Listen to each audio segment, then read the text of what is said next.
Vous écoutez l'émission Il est écrit en balado-diffusion. Il est écrit, c'est un autre regard sur le monde et nous-mêmes à la lumière des pages de la Bible. Bonne écoute.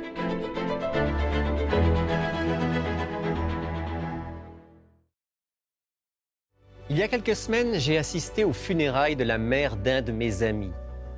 Au cimetière, au milieu des pleurs, des yeux humides, pendant qu'on descendait le cercueil dans le trou et qu'on versait de la terre pour le recouvrir définitivement, la question d'un autre de mes amis m'est revenue à l'esprit. Il m'avait demandé « Qu'est-ce qui reste de nous quand on est mort? Est-ce qu'on ne vit plus que dans le souvenir de ceux qui nous ont aimés? Est-ce qu'on existe encore quelque part ?» Bonjour à tous et bienvenue dans cette nouvelle édition d'Il est écrit. C'est toujours un plaisir de vous retrouver. Aujourd'hui, on aborde un sujet qu'on a déjà abordé, j'allais dire des dizaines de fois, peut-être pas des dizaines, mais en tout cas bien des fois. C'est d'ailleurs l'un des thèmes sur lesquels on a le plus de feedback, de retour de votre part. C'est aussi un sujet qui souvent sur YouTube fait qu'on a davantage de vues. C'est un sujet quasiment éternel qui nous concerne tous. C'est la question de la mort donc, et de l'au-delà. Aujourd'hui, on va l'aborder à nouveau avec un angle très légèrement différent à travers cette question, donc, que reste-t-il de nous quand on est mort?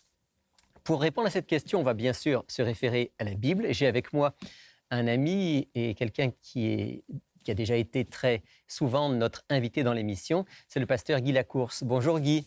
Bonjour Rémi. Donc voilà, la question d'aujourd'hui, c'est que reste-t-il de nous quand on est mort? En fait, il y a de multiples manières de voir la mort et ce qu'il y a après. On peut résumer un petit peu les différentes manières d'envisager la mort?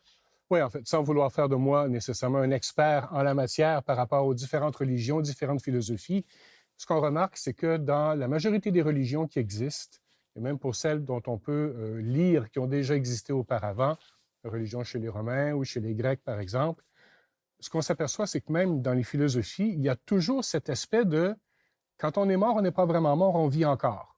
Oui, sauf chez les matérialistes. Voilà, exactement. Les athées, les matérialistes. Exactement. Pour certains, même, ce sera une question de réincarnation. C'est-à-dire qu'on se réincarne à l'intérieur de quelque chose d'autre ou de quelqu'un d'autre, mais il y a toujours cette idée qu'il y a une survivance. Il y a une forme de survie. Donc ça, on va dire, à part ceux qui pensent que quand on est mort, c'est fini définitivement, majoritairement, au niveau des différentes philosophies, des différentes religions dans le monde, la croyance principale, c'est qu'il y a une partie de nous-mêmes qui continue à vivre quelque part ou, comme tu le disais, à se réincarner. Absolument. Une partie de nous-mêmes qui a une conscience.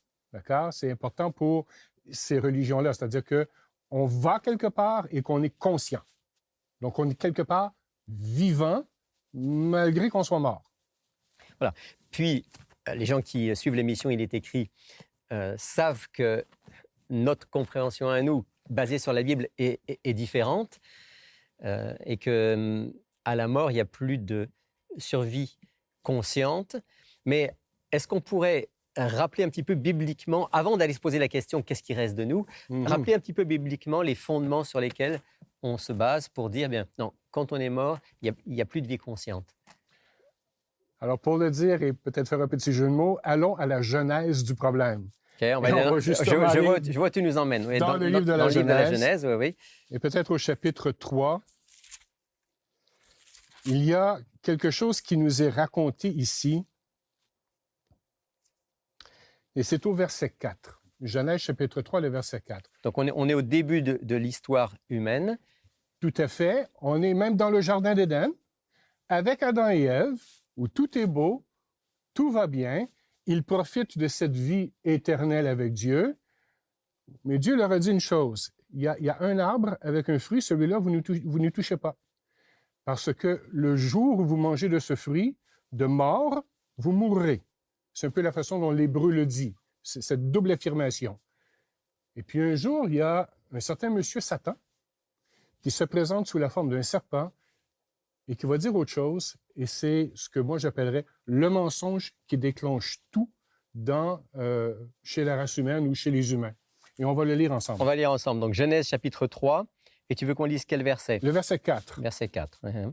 Alors le serpent dit à la femme, « Vous ne mourrez pas du tout. » Et le problème, il vient de là. Dieu qui avait dit, « Attention, de mort vous mourrez », donc que la mort existe, le serpent vient dire, « Pas du tout. Dieu vous a menti. Moi, je vous dis la vérité, vous ne mourrez pas. » Et la majorité des religions que l'on voit dans le monde, et même des religions anciennes, ont cette notion de, quand on est mort, on n'est pas vraiment mort. En fait, ce que le serpent dit ici à l'homme et la femme, c'est vous ne mourrez pas, sous-entendu, vous ne pouvez pas mourir. Il y a quelque chose en vous qui est éternel. C'est un petit peu ça l'idée essentielle. Absolument, tout à fait, tout à fait. C'est-à-dire que vous avez en vous ce qui, en réalité, n'appartient qu'à Dieu.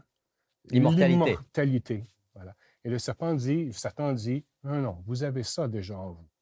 Et ça cause toute cette série de croyances qui prend différentes formes selon les religions et les philosophies, mais qui font en sorte que, quelque part, quand on meurt, on n'est pas mort. Parce qu'il faut reconnaître que la mort n'est pas quelque chose qui nous enchante et que, fondamentalement, on sent bien qu'on a été créé pour vivre. Oui. Donc, il faut qu'on ait un espoir, une espérance au-delà de la mort. Et cette espérance-là, en fait, parce que l'homme et la femme sont bel et bien morts après un certain nombre d'années, mais ils sont morts. Et donc, le mensonge de l'ennemi de Dieu, là, s'est transformé dans le sens que là, il leur dit, vous ne mourrez pas, sous-entendu, vous pouvez prendre du fruit de cet arbre, il ne vous arrivera rien. Ce n'est pas ce qui est arrivé. Leur vie a commencé à dégénérer. Et finalement, ils sont allés vers la mort. Et là, Satan change son discours. Il dit, oui, non, vous êtes mort, mais vous n'êtes pas vraiment mort. Il y a encore quelque chose qui survit. Et c'est ce qu'on voit dans ces différentes religions et philosophies. Absolument. Et encore là, c'est fondé sur ce que moi, je pourrais dire peut-être une mauvaise compréhension de la façon dont l'homme a été fabriqué par Dieu. Mm-hmm. Et encore là, on va aller dans la Genèse pour voir où. Chapitre 2, le verset 7 en particulier. Oui, là, c'est important de comprendre comment nous avons été façonnés pour comprendre aussi ce qu'est la mort. Oui. Et bon, nous avons des traductions entre les mains. Si nous savions lire l'hébreu, qui est le langage la langue dans laquelle Genèse a été écrit, ce serait peut-être encore un peu plus évident pour nous, parce qu'il y a un mot en particulier qui est là, le mot nefesh, que l'on revoit ensuite dans tout l'Ancien Testament pour parler de la même réalité, de la même chose. Mais lisons peut-être d'abord Genèse chapitre 2 et le verset 7. « L'Éternel Dieu forma l'homme de la poussière du sol. Il insuffla dans ses narines un souffle et l'homme devint une âme vivante. » C'est ça. Tu vois les traductions dans la mienne, ici il est dit un être vivant, mais ce que tu nous dis, c'est que le mot ici, c'est le mot nefesh. Le mot derrière, nefesh raya, qui signifie donc âme vivante, étymologiquement. Voilà. Et le mot nefesh dans l'Ancien Testament, partout où est-ce que l'Ancien Testament est en hébreu, le mot nefesh se traduit toujours ensuite par âme, toujours, ou par être vivant si on parle d'un être vivant. Et donc, ce qui nous est dit ici, c'est la façon dont l'être humain a été fabriqué, c'est que nous sommes faits de ces éléments de la matière, matérielle, donc notre corps, on peut y toucher, et du souffle de Dieu qui anime notre corps, et nous devenons ainsi nefesh chaya, ou âme vivante, ou être vivant. Que se passe-t-il à la mort à ce moment-là? Si le corps retourne à la poussière, il reste quoi? Le souffle. Il reste le souffle de Dieu, donc il retourne à Dieu. Et si le souffle retourne à Dieu et que le corps retourne à la poussière, il reste quoi?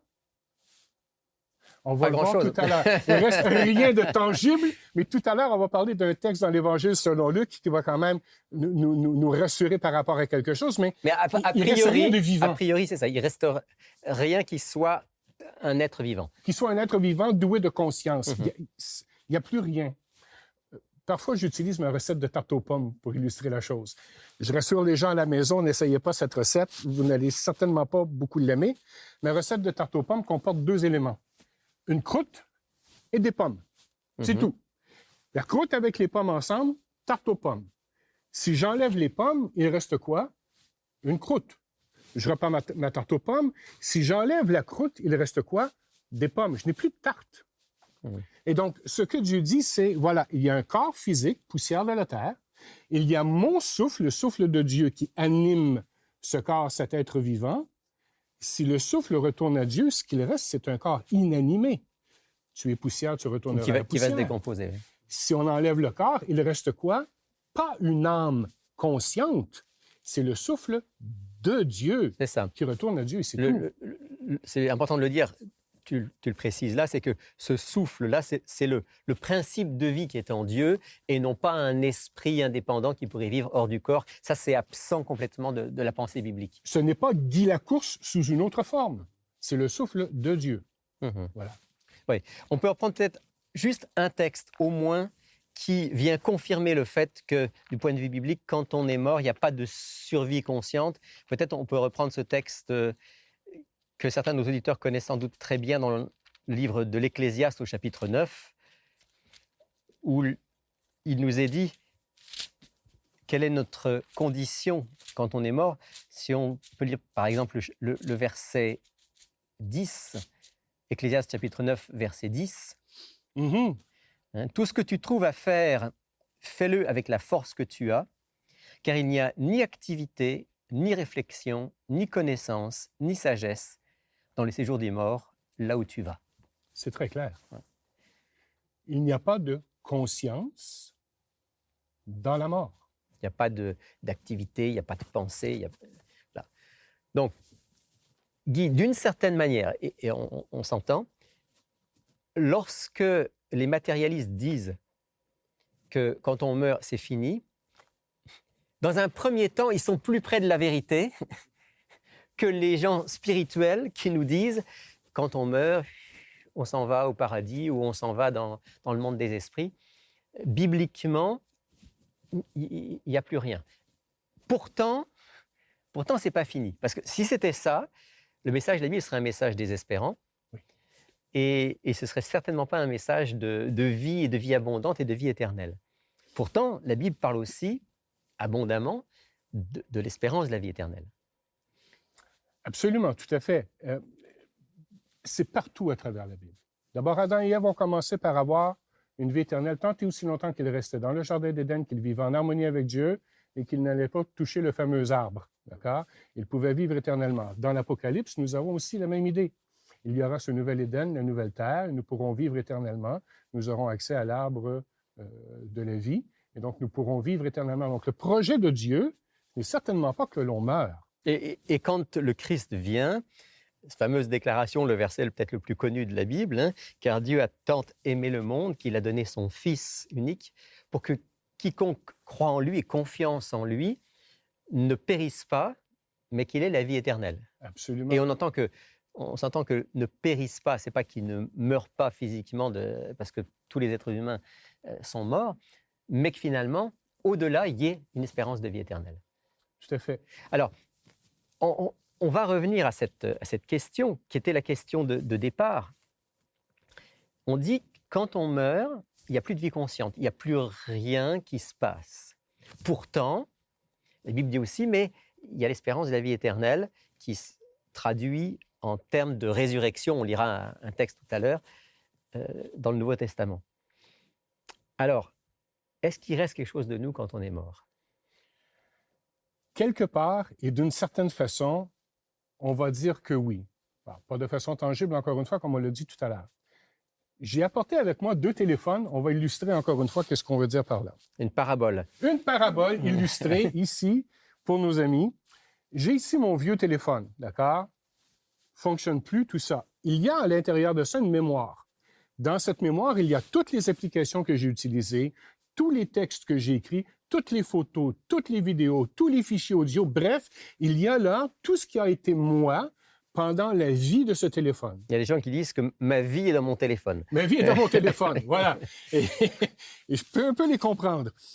Si je prends la mémoire et que, vous me permettrez l'analogie, que je l'envoie dans le nuage et que je laisse le téléphone se dégrader pendant les années qu'il faudra, 100, 200, 2000, peu importe. et qu'un jour, dans le futur, nouveau téléphone, et que je remets la même mémoire à l'intérieur, c'est toujours ma vie qui est là. C'est le même moi d'auparavant, mais nouveau corps. Donc, ce que tu es en train de nous dire, c'est que ce qui reste de nous, c'est simplement la mémoire de qui nous sommes. Hein. D'ailleurs, généralement, que les gens soient croyants ou pas croyants, quand quelqu'un est décédé et qu'on va par exemple participer à des funérailles, on va se souvenir et on va dire des choses du genre tu vivras toujours dans notre cœur, tu vivras toujours dans notre mémoire. Hein. Sauf que nous, on n'est pas éternel. Voilà. Mais il y en a un qui est éternel. Voilà, exactement. Donc, Dieu est éternel. Dieu, lui, se souvient toujours de nous. Je pense que c'est dans Luc chapitre 20. Peut-être qu'on peut lire quelque chose. Oui, on va lire un texte, effectivement. Un texte que j'aime bien parce que souvent, il est très mal interprété, mais il dit bien ce qui est important pour nous. C'est dans l'Évangile selon Luc chapitre 20. Et ce sont des questions pièges qui sont lancées à Jésus. Et à partir du verset 27, il y a un groupe qu'on appelle les Sadducéens qui disent à Jésus, oui, mais nous, on ne croit pas à la résurrection. Explique-nous, un homme s'est marié, ou plutôt une femme s'est mariée, son mari est mort, et puis elle a épousé un deuxième, et puis il est mort, etc. À la résurrection, de qui sera-t-elle l'épouse? Et Jésus leur dit, vous vous trompez complètement. Et pour bien leur dire qu'il va y avoir une résurrection, alors on peut lire à partir du verset 37, hein, Luc 20, à partir du verset 37, que les morts ressuscitent, c'est ce que Moïse a indiqué dans l'épisode du buisson ardent, quand il appelle le Seigneur le Dieu d'Abraham, le Dieu d'Isaac et le Dieu de Jacob. Or, Dieu n'est pas le Dieu des morts, mais des vivants, car tous sont vivants pour lui. Et c'est là la clé.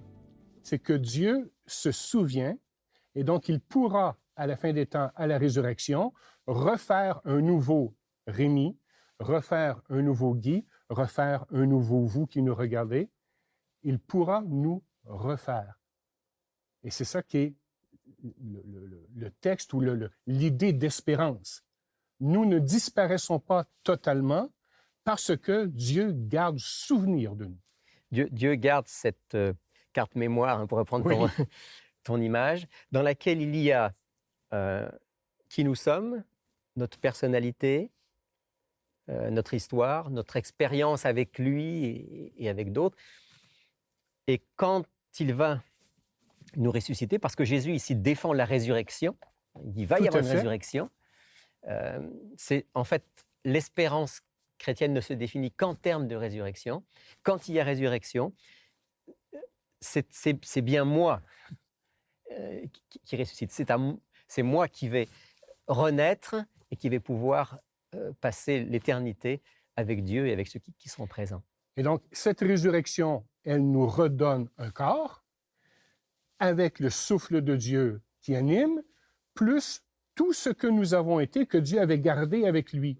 Nous revenons à la vie telle que nous sommes véritablement. Donc, on pourra se reconnaître, nous serons encore la même personne, mais bien sûr renouvelés avec ce nouveau corps. Et puis, bon, il y a des questions qui viennent, puis on n'a pas toutes les réponses, mais probablement que nos souvenirs vont être guéris aussi, parce qu'on ne pourrait pas être pleinement heureux sur cette nouvelle terre que Dieu nous prépare si on avait tous les souvenirs difficiles. Donc, ce sera un nouveau corps, ce sera une nouvelle réalité, mais ce sera bien nous. Absolument, tout à fait. Il y a un épisode dans la Bible, avant qu'on aille vers peut-être notre dernier texte pour aujourd'hui, un épisode dans la Bible qui est dans l'Évangile selon Jean, chapitre 11. C'est la résurrection de Lazare. Oui. Lazare, un très bon ami de Jésus et des apôtres. L'apôtre Jean, lorsqu'il a écrit son Évangile, c'est environ une 50aine d'années après la mort, la résurrection de Jésus et sa remontée au ciel. Donc, ça fait déjà une 50aine d'années que l'Église chrétienne existe. Et Jean va raconter donc l'histoire de Lazare qui meurt. Jésus et les apôtres sont en Galilée, donc à quelques jours de marche de là où se trouve Lazare à Béthanie. Les sœurs de Lazare envoient des émissaires vers Jésus pour lui dire « Ton ami Lazare, il est malade, mais peut-être même mourant. S'il te plaît, viens, fait quelque chose pour lui, sachant que Jésus peut le guérir miraculeusement. Or, ça va prendre quand même quelques jours. Jésus va arriver quelques jours plus tard. Lazare est mort. Lazare est même mis au tombeau. Et lorsque Jésus va dire « roulez la pierre pour ouvrir le tombeau », l'odeur de décomposition sort. C'est ce que nous dit Jean dans l'Évangile. Donc, Lazare n'est pas juste endormi. Il est véritablement mort. Depuis plusieurs jours. Depuis plusieurs jours, son corps est en train de se décomposer. Jésus va prononcer la prière pour que tous les gens l'entendent. Lazare va sortir. Et l'épisode de Lazare s'arrête là. Jean ne dit absolument rien d'autre concernant Lazare. Or, 50 ans de vie de l'Église chrétienne déjà, quel beau moment ça aurait été que Jean aurait pu saisir cette occasion de dire « Voici ce que Lazare a vu dans l'au-delà. » Rien. Autrement dit, ce texte-là vient confirmer le fait que Lazare, il a été simplement dans l'inconscience totale pendant quelques jours, et puis il est revenu à la vie, et sa résurrection est comme une préfiguration de la résurrection finale que Dieu prépare pour tous ses enfants. Absolument. Et comme le texte de Jean s'arrête là, ça peut vouloir nous dire aussi que finalement, Lazare n'avait rien à raconter. Il n'avait rien à raconter, parce qu'il n'avait rien vécu pendant cette période-là. Donc, ce qui reste de nous, et on termine avec la réponse à cette question, reste-t-il quelque chose de nous quand on est mort?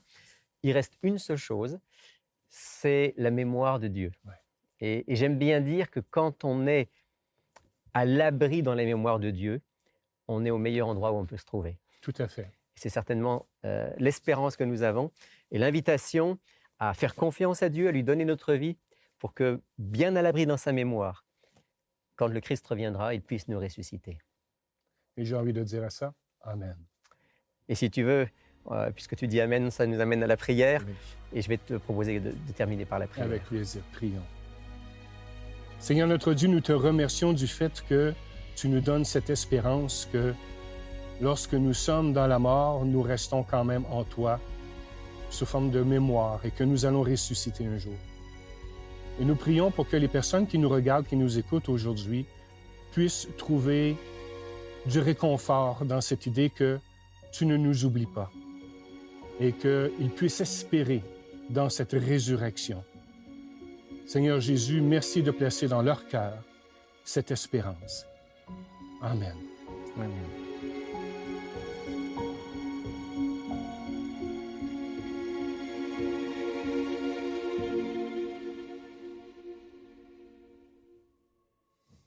Si vous faites partie de ceux qui aiment chercher, fouiller, aller dans le recueil biblique pour découvrir ce qu'il dit vraiment, et si vous voulez vérifier ce qu'on a dit aujourd'hui avec le pasteur Guy Lacourse, certainement que vous devez profiter de notre offre de la semaine. Pour vous la présenter, j'ai avec moi mon amie Lydia. Bonjour Lydia. Bonjour Rémi. Donc, l'offre de la semaine, c'est un livre qu'on a déjà présenté, mais c'est un excellent ouvrage sur ce genre de thème, comme celui qu'on a abordé aujourd'hui. Alors, le titre, c'est « La mort, la résurrection, le ciel et l'enfer ». Donc, ça couvre tous ces sujets. Et comme tu disais, pour ceux qui aiment fouiller, chercher, l'auteur, Martino Tomasi, c'est ce qu'il a fait, lui. Et en fait, il a fait toutes ces recherches qui sont longues et fastidieuses, et il les a il a tout, comment on dit, répertorié les versets par sujet. Par thème. Donc, c'est facile à trouver parce que on a toutes les références avec... Il va poser des questions comme qu'est-ce que l'être humain? Tout à fait. Quel est le chemin qui mène vers la vie éternelle? Dans quel est l'état de ceux qui sont morts, etc. Et à chaque fois, il y a une série de textes bibliques qui répondent. Les références, c'est ça. Donc, mais par contre, il y a un chapitre très intéressant dans ce livre, dans la deuxième partie du livre, qui s'intitule « Quand on utilise la Bible pour soutenir de fausses doctrines ». Parce que ça arrive souvent. Eh ben, c'est-à-dire que lui, il a pris justement toutes ces fausses idées qu'on a et il a tiré les versets qui vont pas contredire, mais apparemment qui vont être utilisés pour pouvoir soutenir ces fausses idées. Donc, on retrouve, par exemple, le baptême des morts, des sujets qui ont trait au spiritisme. Ouais, on se souvient aussi souvent de ce texte qui est utilisé quand Jésus et sur la croix, à côté de lui, il y Ou a avec le larron sur la celui croix. qu'on appelle le bon larron. Qui dit aujourd'hui, tu seras avec moi au paradis. c'est Voilà. ça. Il prend tous ces Ces textes-là, choses, il les exact. explique dans leur contexte et il montre en quoi finalement ils sont en harmonie avec les autres textes aussi. Oui. Alors, c'est vraiment un livre qui est pas très épais, très facile on peut facilement naviguer dans ce livre-là et trouver les réponses à nos questions.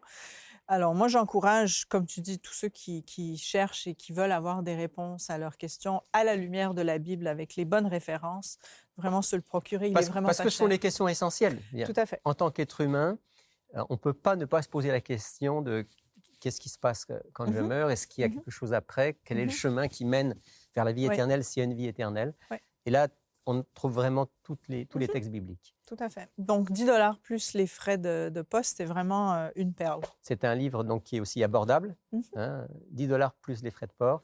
Redonne-nous le titre. La mort et la résurrection, le ciel et l'enfer. Merci Lydia. De rien. Alors, si vous ne l'avez pas déjà, c'est le moment de vous procurer cet excellent ouvrage pour pouvoir faire vos propres recherches, arriver à vos propres conclusions, toujours fondées sur la Bible. Voici maintenant nos coordonnées. Vous pouvez commander l'offre de la semaine sur notre site internet ilestécrit.tv ou nous joindre par téléphone au 514-729-3515 ou sans frais au 1-866-729-3515. Voici également notre adresse. Il est écrit, case postale 99, succursale Rosemont, Montréal, H1X 3B6.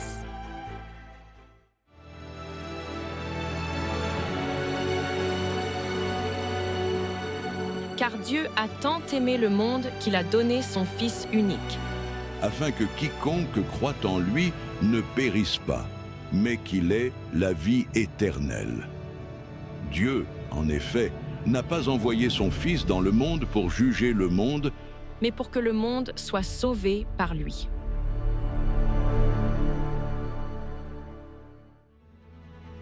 C'est fini pour aujourd'hui.